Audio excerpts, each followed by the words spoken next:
Ce message de ce matin tient comme la colonne vertébrale de tous nos messages du mois de septembre. J'enseigne ce matin, s'il te plaît, tu vives une vie orientée vers des résultats, les fruits qui glorifient Dieu et bénissent les hommes. Les fruits qui glorifient Dieu et bénissent les hommes. Dieu ne nous a pas sauvés pour vivre une vie stérile, mais pour porter du fruit. Dans la Bible, les fruits représentent les résultats visibles de notre communion avec Dieu. Comme le docteur l'a dit, notre communion avec Dieu est censée être privée, mais les résultats ne doivent pas être privés. De la même manière que les rapports sexuels sont privés, mais la grossesse est publique. C'est de cette même façon que ta vie spirituelle est censée être privée, mais les résultats doivent être publics. Je n'ai pas été témoin lorsque tu étais avec cet homme ou avec cette femme, mais la grossesse est un signe que réellement l'action a été posée. Est-ce qu'on est ensemble? Je pense que c'est un exemple que beaucoup comprennent. Amen. Donc, les fruits représentent les résultats visibles de notre communion avec Dieu. Une vie qui glorifie le Père et qui bénit les hommes est une vie impactante. Allons rapidement dans les généralités afin qu'on puisse comprendre de quoi est-ce que nous parlons lorsque nous parlons de résultats. Un résultat est l'effet mesurable et observable qui découle d'une action. Je reprends. Un résultat est l'effet mesurable et observable qui découle d'une action, d'une décision ou d'un processus. C'est la preuve concrète que quelque chose a été fait. Un résultat ou un fruit est la preuve ou l'évidence concrète que quelque chose a été fait. Par exemple, si tu sèmes une graine, le résultat, c'est une plante qui pousse. J'ai le privilège d'avoir une ferme et je ne peux pas m'attendre à avoir des arachides, du maïs, si rien n'a été sémé. Mais le fait d'observer les plants de maïs pousser, c'est un résultat, ce n'est pas un hasard. Le résultat que je constate est le produit d'une action qui a été faite. Donc le résultat prouve et démontre qu'une action antérieure a été posée. Si tu travailles sérieusement, le résultat peut être le salaire ou la promotion. C'est pourquoi la Bible dit que l'ouvrier ne reçoit pas un salaire comme une faveur. C'est un mérite. Il mérite son salaire. Alléluia. Donc le salaire que tu vois comme résultat n'est pas une offrande, c'est un résultat. C'est la conséquence d'une action qui a été posée. Lorsque tu vois quelqu'un tenir un trophée, c'est un résultat. Mais ce résultat-là montre que quelque chose a été fait. Maintenant, il y a une différence entre activité et résultat. Il est bon de le comprendre parce que beaucoup parmi nous confondent activité et résultat. Une activité, c'est tout simplement ce que tu fais. C'est le mouvement, c'est la dépense, c'est l'énergie. C'est ce qui est visible qu'on voit que tu fais. Tandis que le résultat, c'est que cela produit réellement. Est-ce qu'on peut m'ouvrir la Bible dans Matthieu chapitre 7, le verset 20? La dernière partie de ce texte, Jésus dit quelque chose. Il dit, c'est donc à leurs fruits que vous les reconnaîtrez. Est-ce qu'on peut lire ensemble? 1, 2, 3. C'est donc à leurs fruits. Comment est-ce qu'on reconnaît un chrétien? Par son accoutrement, par son vocabulaire, par son habillement, par ses fréquentations religieuses. Comment est-ce qu'on est censé reconnaître un chrétien? Il dit, c'est donc à leurs, avec S, fruits, que vous les reconnaîtrez. Ce qui m'intrigue ici, c'est que Jésus ne dit pas, c'est par leur activité, mais plutôt par leurs fruits que vous les reconnaîtrez. Il y a 4 caractéristiques d'un vrai résultat. Premièrement, un résultat est mesurable. On peut l'évaluer, on peut le constater. Par exemple, une guérison est un résultat. Une dette qui est payée est un résultat. La preuve d'un, Sylvain, comment on appelle le document qu'on donne quand on a payé terrain? ACD est un résultat. Un visa à l'intérieur d'un passeport est un résultat. Bien aimé, qu'on ne te trompe pas.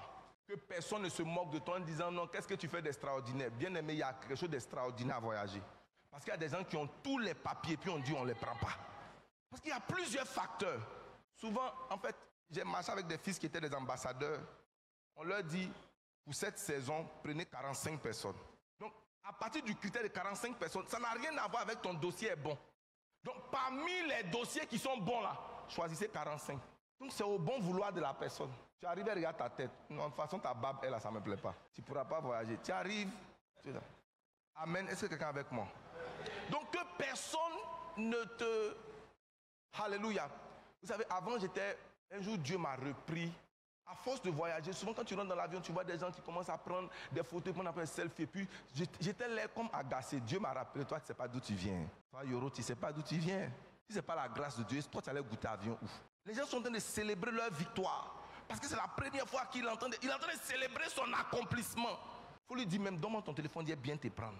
Il ne faut pas vous moquer, minimiser, mépriser des choses que les gens célèbrent. Est-ce qu'on est ensemble? Donc le résultat est mesurable. Est-ce que tes dettes sont payées? C'est un résultat. Est-ce qu'il y a eu un exaucement? Parce que le fruit de la prière, ce n'est pas la prière, c'est l'exaucement. Qu'est-ce que Anne a dit? Elle est venue présenter Samuel devant, elle dit, c'est pour cet enfant que je priais. C'est pour cet enfant. Comme le lion blanc l'a dit. Malheureusement, on reçoit tellement de témoignages en privé. Peut-être parce que les gens ont peur que les sorciers frappent leurs témoignages. Parmi les hommes de Dieu de tuer de gens, il y a un homme de Dieu qui dit qu'il a postulé à un visa tellement de fois. Mais il est venu à tuer de gens avec une attente et une espérance, en mettant en défi l'onction qui se passe en œuvre. Il dit, Daddy, pendant qu'on faisait, j'ai eu 2 visas. Tu retournes de ce culte avec le résultat que tu désires. Si ta vie n'a pas de résultat, elle n'a pas de fruit et elle ne glorifie pas Dieu. Dieu n'est pas glorifié par tes activités, il est glorifié par tes résultats. Aucun père ne présente un enfant qui a échoué. Vous avez une fois vu un papa qui dit, voici mon enfant, il a échoué, il vient d'échouer au bac. Vous voyez mon enfant là, c'est un vaurien. Même Dieu a appelé Satan un jour, il dit, viens ici. Est-ce que tu as remarqué Job? Ça veut dire que Dieu avait un plaisir. Ses affaires bougent. En fait, ce qui intéressait Dieu, ce n'était pas en réalité l'intégrité de Job en tant que tel. Parce que, pourquoi est-ce que le diable dit à Dieu, est-ce que Job te sert inutilement? C'est parce que tu l'as béni, tu as fait tant. Parce que Dieu est en train de dire, regarde comment Job prospère. Je veux que Dieu te montre. Oh, j'ai pas entendu ton amen. Oh, bien-aimé, lorsque j'étais encore à l'école, que je sortais avec des résultats intéressants, premier des classes, ce jour-là, mon père me prenait, on allait au travail ensemble. Je ne savais pas ce que j'allais faire à la douane, mais il me prenait. Quand on arrive au bureau, c'est mon fils. Il est premier des classes. Les tontons me donnent les 1000 francs, je mets dans ma poche. Je pouvais lire la fierté sur son visage, à présenter, aller de bureau en bureau, dans le bureau de ses patrons. Voilà. Et puis, ce n'est pas un premier n'importe comment. Premier à 8,5 de moyenne sur 10. Voilà. Premier avec tel. C'est-à-dire, tu sens là. En fait, tu es agacé parce que tu es enfant. Tu ne sais pas ce que tu fais au milieu des vieux babus là. Mais il est fier. En fait, ce qui rend fier, ce sont les résultats. Et ce qui va rendre Dieu fier de toi, ce ne sont pas tes fréquentations religieuses, mais tes résultats. Deuxième caractéristique, après que les résultats soient mesurables, donc on peut les évaluer, on peut les constater. Qu'est-ce qu'on peut faire? On peut les évaluer, on peut les constater. Que cette relation, après 3 ans, aboutit à un mariage, on peut constater. Est-ce qu'on est ensemble? Ce stage que tu as fait pendant 8 ans aboutit à un emploi, on peut constater. Deuxième chose, c'est durable. Un résultat est durable, selon Dieu. Dans Jean chapitre 15, le verset 16, il dit, afin que vous portez du fruit et que vos fruits demeurent. ce sont des choses qui laissent une trace. Pas juste un effet temporaire, mais qui laisse une trace. Troisième caractéristique du résultat, c'est qu'il est orienté vers un but précis. Il sait un objectif. Paul dit, je cours vers le but. En fait, ce qu'on obtient participe à un ensemble de choses. Je n'obtiens pas une chose qui va me punir ou qui va nuire à ma vie, mais que cela a fait avancer ma vie, ma famille, mon ministère et mon église. Est-ce que quelqu'un est avec moi? Quatrièmement, finalement, c'est impactant. Un résultat est impactant. Il glorifie Dieu et il bénit les hommes. Les résultats peuvent être obtenus sur le plan spirituel. Le résultat de ta vie spirituelle, c'est qu'elle est transformée. Que dit la Bible? Il dit le fruit de l'esprit. Ça veut dire le résultat de l'esprit. C'est la paix, la joie, la maîtrise de soi. C'est-à-dire que l'esprit est capable de produire cela. Quand je vois un homme spirituel, ce n'est pas simplement un homme qui prie beaucoup, c'est un homme qui a la paix, un homme qui a la joie, un homme qui a la maîtrise de soi, un homme qui a la tempérance. C'est ce que l'esprit produit dans la vie d'une personne. Est-ce qu'on est ensemble? Regardez ce que Jacques dit. Il dit la foi sans les résultats est une foi vaine. C'est une foi qui n'existe pas. C'est une foi qui est morte. Il dit, ne me dis pas, voici ma foi, et moi je vais te dire, voici mes résultats sans ma foi. En réalité, il doit y avoir une corrélation entre foi et résultats. Si tu as la foi, où sont tes résultats? Où sont les montagnes qui ont été déplacées? Où sont les lions qui ont vu leur bouche fermée? Où sont l'adversité qui a été engloutie? Parce que lorsque nous lisons le livre de Hébreux chapitre 11, la foi a un catalogue. La Bible dit que tous ceux qui ont eu la foi ont eu des résultats. Tous ceux qui ont prié réellement ont été exaucés. Est-ce que quelqu'un est avec moi? Maintenant, les résultats sont également évaluables dans notre vie personnelle. On a une victoire sur une faiblesse, une meilleure discipline, on acquiert de nouvelles compétences. On voit dans notre vie personnelle, on peut évaluer qu'il y a 5 ans, on était là. Et 5 ans après, on est ici. Amen. Voilà mon fils. Il peut évaluer. Il y a 2 ans, j'avais des problèmes de travail. J'étais célibataire. Tu te souviens de nos rencontres au bureau? C'était pas ça. Hein? Ah, le vieux, c'est compliqué. Mais aujourd'hui, il peut sourire. Il peut évaluer. Il y a tant. Mais voici, il n'est pas certainement arrivé là où il veut. Mais il peut constater dans sa vie personnelle qu'il y a une stabilité, il y a une évolution. Est-ce que tu peux prendre comme point de référence une date dans ta vie et puis évaluer qu'est-ce qui s'est passé dans ta vie depuis les 7 dernières années ou les 5 dernières années? Où j'étais et où je suis. Est-ce qu'on est ensemble?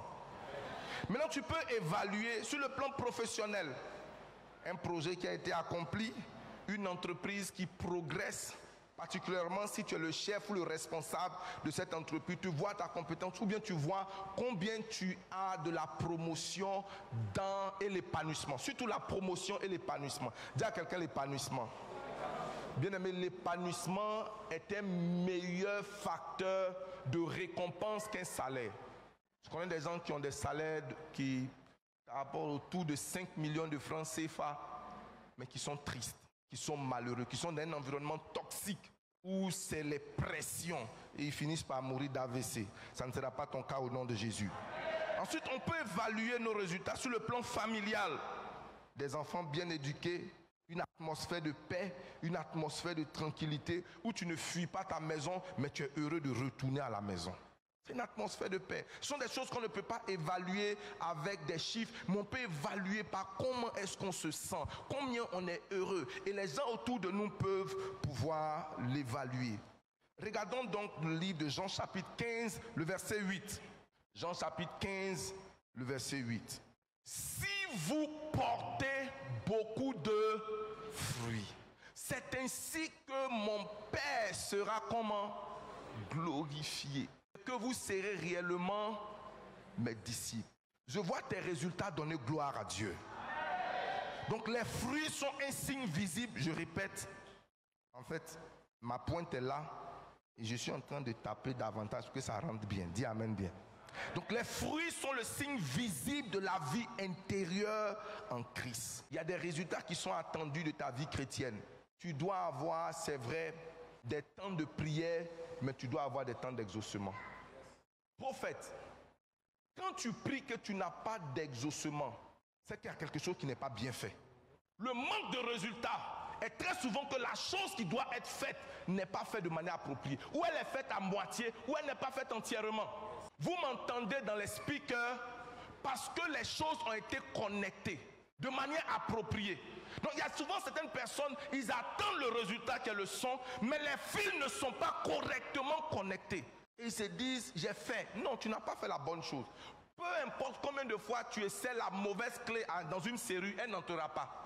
Même si tu pleures, tu gémis, ça n'entrera pas. Mais si tu as la bonne clé, si tu arrives en sifflotant, tu mets, ça rentre. Le Seigneur dit, vous priez et vous ne recevez pas. La raison, c'est pourquoi. Ce n'est pas d'augmenter le volume de prière. Ce n'est pas de faire comme les prophètes de Baal. Commencer maintenant, comme je vois souvent dans certaines églises, on prie avec balai, on prie avec machette, on prie avec couteau, on prie avec lame, on prie avec scie, on fait tant. C'est-à-dire les gens commencent à faire. Non! Tu ne dois pas augmenter le volume de tes prières ou bien les activités de tes prières, mais te demander, est-ce que je prie de la bonne manière? Est-ce que je fais ce que je dois faire de la bonne manière? Est-ce qu'on est ensemble? Jean chapitre 15, le verset 16. Ce n'est pas vous qui m'avez choisi, mais moi je vous ai choisi et je vous ai établi afin que vous alliez et que vous portez du fruit et que votre fruit demeure, afin que tout ce que vous demandez au Père en mon nom, il vous l'accorde. J'ai un texte que j'aime beaucoup qui se trouve dans le livre de 1 Pierre, chapitre 2, le verset 12. 1 Pierre, chapitre 2, le verset 12. Rien ne ferme la bouche de vos détracteurs comme vos résultats. Seuls les fous nient les preuves. Qu'est-ce que j'ai dit? Seuls les fous font comment? Nient les preuves. Regardez ce que la Bible dit ici. Il dit, ayez au milieu des païens une bonne conduite, afin que là même où ils vous calomnient, en vous traitant de ce que vous n'êtes pas, elle est prostituée, il est voleur, il est menteur, il est ceci, il est cela, que vos bonnes œuvres soient tellement fortes qu'en les remarquant, ils rendent gloire à Dieu.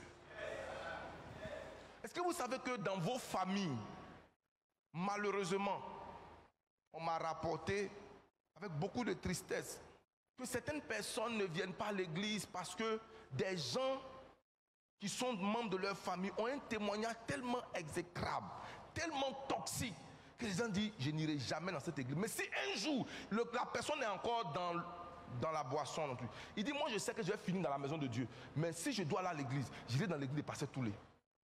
Pas simplement dans l'église des pasteurs Toulé, mais tel que je vois mon neveu là, tel que je vois Patrick se comporter, tel que je vois sa vie avancer, je veux aller dans cette église. C'est avec beaucoup de fierté que le papa de l'un de nous m'a appelé, à la personne de David, avec beaucoup, il dit, homme de Dieu, que Dieu vous bénisse. Je vois la vie de mon fils avancer. Je vois la vie de mon fils progresser. Moi-même, je constate. Ce n'est pas qu'on me dit, c'est mon enfant, c'est moi qui l'ai mis au monde. Donc, je connais sa naissance, je connais ses batailles, et je vois dans sa vie que Dieu vous bénisse. C'est parce que je suis là où je suis là, je suis attaché, je suis diacre là-bas. Sinon, je suis avec vous. Je suis comment? Bien aimé, rien n'évangélise plus que la voiture que tu viens de garer. Je sais que tu es habitué à ce témoignage. J'ai dit un jour, je suis allé évangéliser à la cité Mermoz. Ouais, les étudiants de la cité Mermoz. Docteur, j'étais jeune pasteur, bouillant pour le Seigneur, parlant en langue, rempli de versets. Les versets bouillaient dans ma vie, dangereusement. On allait évangéliser sous le soleil. Et puis il y avait une sœur, à qui je peux comparer la sœur. La sœur, ça dit que Son parfum seul remplit l'environnement. Elle ne connaissait pas beaucoup de Bible. Et elle était ma partenaire d'évangélisation. On allait évangéliser dans sa voiture. On arrivait, on a trouvé les jeunes étudiants, ils étaient assis, on était en train de parler. J'ai ouvert la Bible, j'ai dit le Seigneur Jésus, la Bible dit. Quand j'ai dit 1, ils disent 2. J'ai dit 2, ils disent 3. Non, 4. Non, pourquoi la Bible est ici? La fille, elle était assise là. À un moment, elle s'est levée. Elle dit, les gars, excusez-moi. Si moi, vous voyez ma voiture là, ça là c'est pour moi. Vous voyez non, la voiture qui est garée là, c'est pour moi. Si moi, je suis sur chaud soleil, pour vous dire quelque chose, vrai les gars, croyez-moi. Parce que je ne peux pas me promener sur le soleil pour vous parler de quelque chose où je sais que vous n'allez rien me donner, je ne gagne rien, et puis vous allez penser que je fais ça parce que je veux tout. C'est pas que ça m'a fait du bien. C'est que moi, mes versets n'ont pas pu faire là. Ce qu'elle a dit là, ça fait. Les gars ont dit, dimanche, on est dans votre église. En fait, ils ont vu un exemple. C'était des étudiants. Certainement, ils avaient les licences, les maîtrises, les DUG, mais ils géraient cabine. Elle dit, je ne suis pas là en table avec mon mégaphone. Je suis venu vous parler de Dieu avec ma voiture. En d'autres mots, avec mes résultats. Évangélise avec tes résultats. Je n'ai pas entendu ton amen. Bientôt, on va te demander qui est ton sorcier. Bientôt, on va te demander qui est ton marabout. Que Dieu te bénisse. Est-ce que tu sais que notre Dieu est tellement orienté vers les résultats que même les jours sont amenés à enfanter. Les jours ne sont pas censés être stériles. Proverbe chapitre 27, verset 1. Ne te vante pas du, car tu ne sais pas ce qu'un jour... Donc un jour a des trompes, un jour a un ventre où il donne naissance. Combien de jours de 2025 sont passés sans rien te donner de positif? Chaque jour est censé enfanter quelque chose. Aucun jour n'est censé être stérile. C'est pourquoi la Bible dit, c'est ici le jour que l'Éternel a fait. C'est ici la journée que l'Éternel a faite. Soyons dans la joie et réjouissons-nous. Le diable n'a rien créé. Et il est incapable de créer un jour. S'il pouvait créer un temps, il allait créer sa planète pour aller faire son jour là-bas. Bien aimé, c'est toi qui l'invites dans quelque chose que Dieu l'a exclu. C'est ici la journée que l'Éternel a faite. J'aime un texte. Je vais vous montrer la valeur spirituelle, prophétique et historique de ce texte. Ésaïe chapitre 66, le verset 8. Ésaïe 66, le verset 8. Je proclame que tu sors de la pauvreté vers la richesse en un jour. J'ai dit en combien de jours? Je n'étais pas entendu. En combien de temps? Un jour est trop puissant pour enfanter des choses extraordinaires. Lisons la parole de Dieu, studio. Il dit, qui a jamais entendu pareille chose? Qui a jamais rien vu de semblable? Un pays comme un homme peut-il naître en un jour? Il dit, une nation est-elle enfantée d'un seul coup? À peine en travail, Sion a enfanté ses fils. Vous savez, cette histoire, ce verset est une image prophétique qui a été réalisée le 14 mai 1948. C'est le jour où les Nations Unies ont décidé qu'Israël naît comme nation. Depuis les temps de la Bible, les Juifs ont été éparpillés sur la face de la terre. Ils n'avaient pas un territoire à eux. C'est pourquoi on voit des Juifs russes, des Juifs américains, des Juifs algériens. Ils n'avaient plus de terre, ils étaient dispersés. Et ils se sont appuyés sur ce texte où Dieu leur dit, une nation va naître en un jour. Donc le 14 mai 1948, l'État d'Israël a été déclaré. Et vous savez quoi? Le 15, ce territoire-là a été attaqué par 6 nations arabes, sans être vaincu. C'est-à-dire, le lendemain de la naissance, attaque. Même après l'attaque, ils n'ont pas été vaincus. En fait, ton problème, c'est que tu penses que tu vas prospérer dans 10 ans. Tu penses que Dieu va te bénir dans 20 ans. Tu as un plan qui ne prend pas en compte la capacité de Dieu à faire des choses. Ce qui fait que tu mets des choses dans ton calendrier. Normalement, si j'ai mon diplôme, je travaille pendant tel nombre d'années. Après, ça va m'arriver. Mais le problème, c'est que tu as accumulé des diplômes sans obtenir de travail. Tu as eu plusieurs passeports qui ont expiré sans que tu ne passes les ports. Aucun cachet notable, même cachet de Ghana n'est pas dans ton passeport. Donc, le passeport est inutile. C'est un passeport comment? Inutile. C'est carte d'identité pour toi. Il faut jeter ça. Amen. Tu as ouvert un compte depuis 6 ans, il n'y a pas quelque chose qui est mis sur le compte. Parce que normalement, quand on ouvre un compte, c'est pour un objectif, n'est-ce pas? Touche quelqu'un, dis-lui,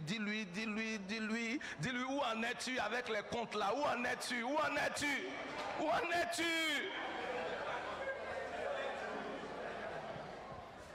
Demande à la personne, où en es-tu? Que ta foi produise des œuvres au nom de Jésus. Que tes diplômes te donnent du travail. J'ai pas entendu ton amen. Que tes projets aboutissent au nom de Jésus. J'ai dit que tes projets aboutissent au nom de Jésus. Un téléphone qui ne reçoit pas de réseau, c'est un téléphone inutile. Peu importe comment il est beau, même si c'est le dernier iPhone 17. Vous savez, avant, quand nos parents nous emmenaient des choses de l'étranger, on t'envoie un téléphone, tu ne peux pas l'utiliser. Avant, il y avait un système, on dit quoi? Tropicalisation. Il y a des téléphones, on tropicalise, on réocalise, on tout calise. Ça ne fait rien. Ça devient jouer dans ta main. Ça devient inutile. Ça ne sert à rien. Il y a tellement de choses dans ta vie qui ne servent à rien. Est-ce que tu sais qu'il y a des gens, leur démarche les a rendus riches? On les appelle les mannequins. Qu'est-ce qui les a rendus riches? Marcher seulement. Toi, tes pieds t'ont apporté quoi depuis? Tes pieds là t'ont apporté quoi depuis? Tu t'attendais à marcher de Yopougo à Bobo. J'ai suivi un jour une émission où un monsieur se promenait dans les marchés de Lagos, cherchant des visages qui sont, qu'on peut mettre sur des publicités, des choses comme ça. Le gars, c'est surtout, il se promène, et puis il a vu une petite fille, elle vendait arraché avec sa maman. Le gars a pris la photo. Il allait négocier avec la maman. Ta fille là, c'est une pépite. Quand je vois ces faux, ils ont négocié un contrat du jour au lendemain. Il n'est pas dit dans plusieurs. Du jour, on n'a pas dit à la fille, il faut parler. Ce que tu parles, ça ne nous intéresse pas. Il faut t'arrêter seulement. Dieu t'a béni avec un visage, des traits, des machins. C'est ça que nous on cherche depuis longtemps. Après, on va t'apprendre comment parler anglais. Mais pour l'instant, ferme ta bouche. On n'a pas besoin de ce que tu as dit. Si tu arrives même de dire rien à quelqu'un, arrête-toi seulement. Ton visage est là, tu es dans le miroir tous les jours. Un visage inutile. Un visage comment? Faut regarder ton visage dans le miroir. Tu dis, hé, toi! Tu dois m'envoyer de l'argent. Dis amen à quelqu'un. La preuve de la sagesse, c'est le Malachi. Si la foi produit l'impossible, la sagesse produit le Malachi.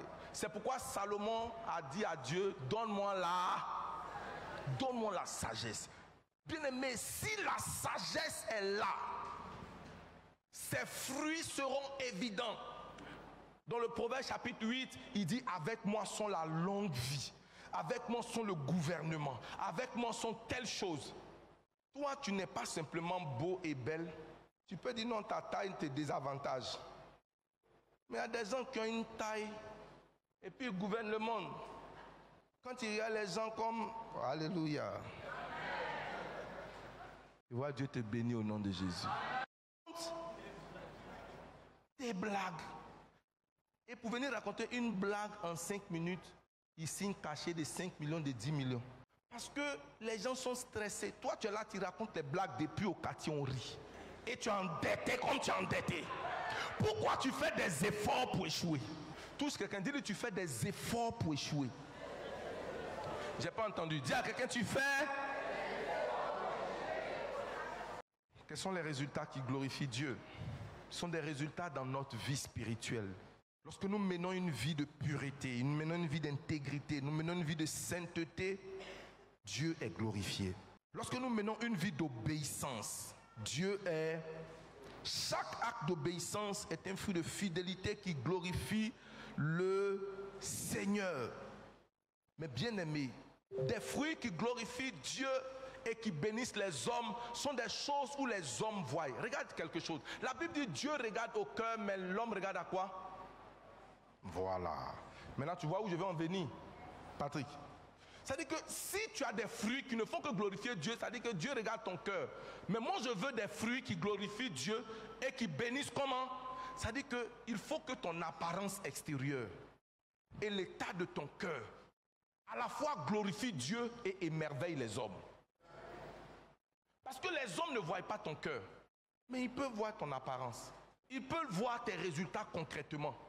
Et il y a un langage universel qu'on comprend. C'est le langage des résultats. C'est pourquoi je veux, bien aimer, que tu ne sois pas celui qui dit non, moi, ce qui est important, c'est mon cœur, c'est ma communion avec Dieu quand il sera au ciel. La Bible dit que Dieu regarde au cœur, l'homme regarde à quoi? À l'apparence. Et la Bible dit que les païens voient. Parce que le païen, il a besoin de... Il a besoin de voir. Et quand il voit, de deux choses l'une, même s'il te médit, même s'il te calomnie, en disant que non, on ne sait même pas ce qu'ils font, oh non, peut-être c'est dans l'occultisme, il y a telle chose. Quand les résultats commencent à les étouffer, à un moment donné, ils vont dire gloire à Dieu. La gloire ne sera pas pointée sur toi, ça sera pointé sur qui? Dieu. Il dit, je rends grâce à Dieu pour la vie de David le photographe. Je veux bénir Dieu pour la vie de Ayo le technicien. Je veux bénir Dieu pour la vie, pour le Dieu qui marche avec toi. Car nous avons vu ce Dieu. Ne laisse pas les gens te demander, mais où est ton Dieu? Où est? Ta vie va produire un impact générationnel au nom de Jésus. Pourquoi nos vies ne produisent pas de résultats? Parce que premièrement, nous ne sommes pas orientés résultats. On fait les choses parce qu'on doit les faire.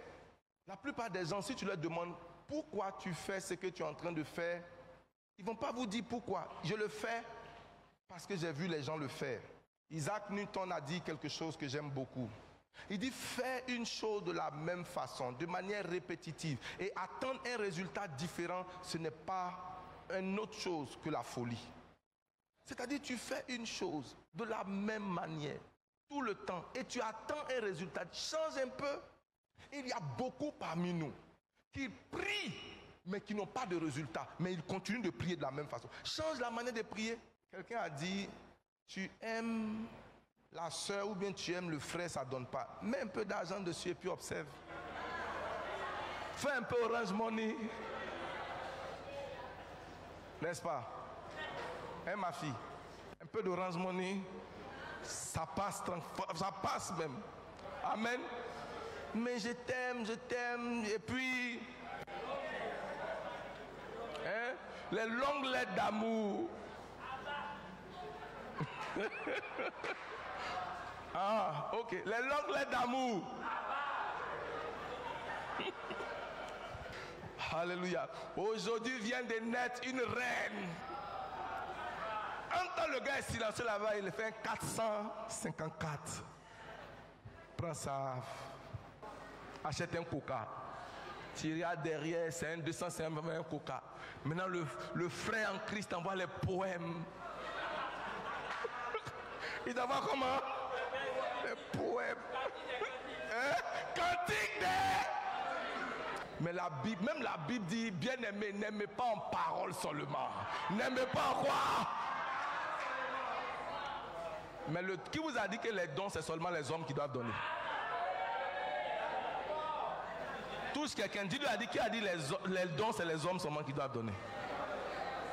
Amen. En fait, c'est assez répandu. Hein. C'est assez répandu aujourd'hui que l'amour qu'une femme a pour toi n'est pas évalué par comment elle te donne son corps. Il y a des femmes qui préfèrent te donner son corps, mais tu ne vas jamais avoir accès à son malakai. C'est pourquoi quand une femme te donne l'argent, c'est la preuve qu'elle t'aime.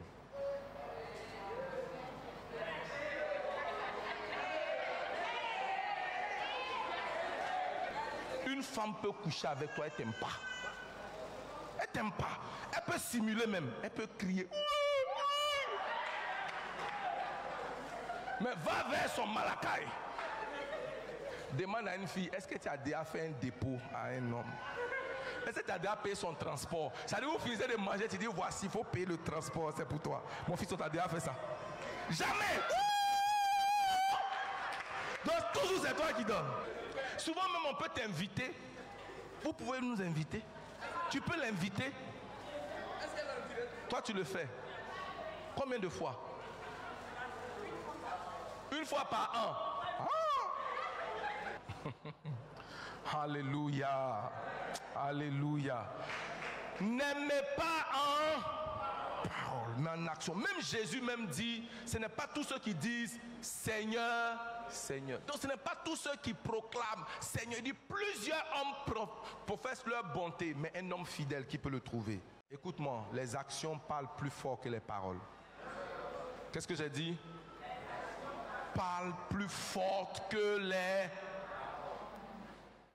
Bien-aimé, quand tu marches avec Dieu, il y a des fruits qui sont attendus de toi. Est-ce qu'on peut commencer à chuter dans le message? L'absence de fruits et de résultats dans ta vie, c'est souvent une absence de direction. Ça veut dire que tu manques de la direction de Dieu.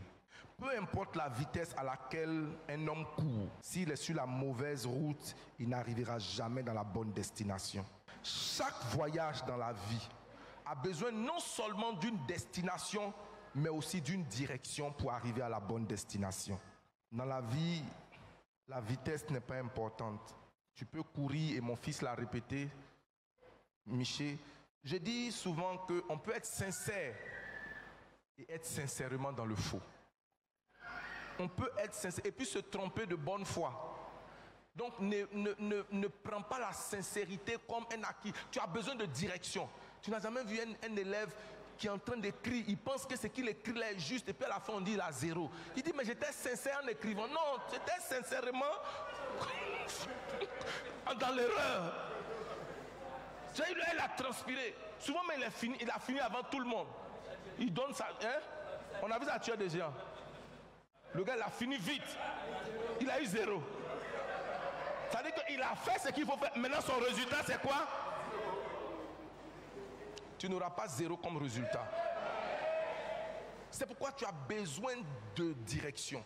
Tu as besoin d'orientation. Et tu as besoin de quelle orientation? Tu as besoin d'un berger qui te... C'est pourquoi David dit, l'Éternel est mon Seigneur, je ne sais pas faire comme ça doit être fait et comme je dois faire. Montre-moi le chemin. Comment diriger ma vie? Comment diriger mes affaires? Comment atteindre tel objectif? Comment bénir ma vie? Comment emmener mon foyer à aller de l'avant? Bien aimé, c'est vrai qu'il y a eu la prière, mais à un moment donné, le monsieur était devenu menaçant. Il la provoquait pour qu'elle puisse réagir. Imaginez si elle avait réagi. Peut-être qu'on allait mettre sur sa tombe RIP. Mais il y a eu une attitude qui allait. Souvent, quand les choses deviennent compliquées, demande la direction à Dieu. Demande-le comment est-ce que je dois aller. Je vais terminer par te dire, c'est de rester connecté à la source spirituelle. Il dit, un arbre qui produit du fruit est planté près d'un courant d'eau. Il est planté dans la maison de l'Éternel. Et planté dans la maison de l'Éternel, c'est tout simplement planté dans la spiritualité. Avoir une relation de qualité avec Dieu. Lorsque tu es spirituellement bouillant et en vie, le Saint-Esprit te donne la direction, non pas simplement dans la prière, mais dans beaucoup de choses que tu es emmené à faire. Tu as un dossier comptable, le Saint-Esprit t'oriente. Je vous ai raconté l'histoire de la naissance d'Arélia. C'était compliqué. Le gynéco avait sa femme avec lui, qui est elle aussi gynécologue. Docteur, j'ai vu des gens avant de rentrer dans la salle prier. Lui et sa femme sont tenus les mains. Pasteur. Ils ont refusé et dit, cette dame va accoucher sans opération. L'enfant était gros, il s'est dit, nous ordonnons dans le nom de Jésus qu'elle accouche sans opération. Mon est venu avec opération, déchirure et tout, mais elle, ça sera différent. Après la prière, une inspiration qui n'est pas venue de ce qu'il a appris dans la science. Et l'enfant est né sans égratignure, sans rien. Mais si vous regardez ma première fille, dans des parties importantes, c'est parce qu'elle a grandi maintenant. Sinon, elle est venue avec une balafre. Parce qu'en la retirant, ils ont mis des choses. C'était compliqué. Sur son ventre, elle est venue. Et le chirurgien avait conclu que pour les prochains accouchements, ça sera compliqué. Mais devant cette complication, ce médecin s'est mis dans la prière. Bien aimé, la prière ne concerne pas seulement que les sujets spirituels. La prière concerne des sujets mécaniques. La prière concerne des sujets scientifiques. La prière concerne quel autre sujet? Prêche avec moi. Aïe! On dit que les caméras que vous tenez là, ce sont des armes spirituelles. Donc ce n'est pas seulement la technique. C'est pourquoi si vous ne priez pas bien, les petits démons là vont venir mettre des choses compliquées. Ta vie va produire du résultat. Ton passeport va te produire du résultat. Les temps, l'âge, la saison, l'âge est en train de passer, les années passent. Si un jour peut enfanter, alors un mois peut encore plus enfanter, une année peut donner. Et laisse-moi te dire, tu as encore beaucoup de jours avant que 2025 ne finisse. Il faut savoir que tu ne peux jamais réaliser ou obtenir des résultats si toi-même tu n'as pas des objectifs que tu te fixes. Si ta vie n'est pas orientée vers des résultats, elle n'obtiendra aucun résultat. Que Dieu bénisse l'écoute de sa parole. Amen. Est-ce qu'on peut se tenir debout pour prier?